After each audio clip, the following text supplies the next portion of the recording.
শাওণ মাহত পালন কৰি অহা বলবমৰ আজি শেষৰটো সোমবাৰ।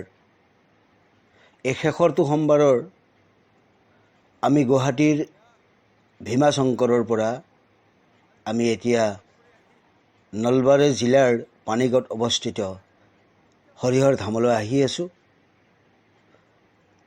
এই ধৰ্মৰ যোগেদি গোটেই অসম ভাৰতবৰ্ষখন যাতে সুখ শান্তিৰে ভৰি পৰে, সকলোকে আমি প্ৰণাম জনাইছোঁ, চালাম কৰিছোঁ, যাতে সকলোৰে জীৱন আনন্দময় হয়, সুখময় হয়।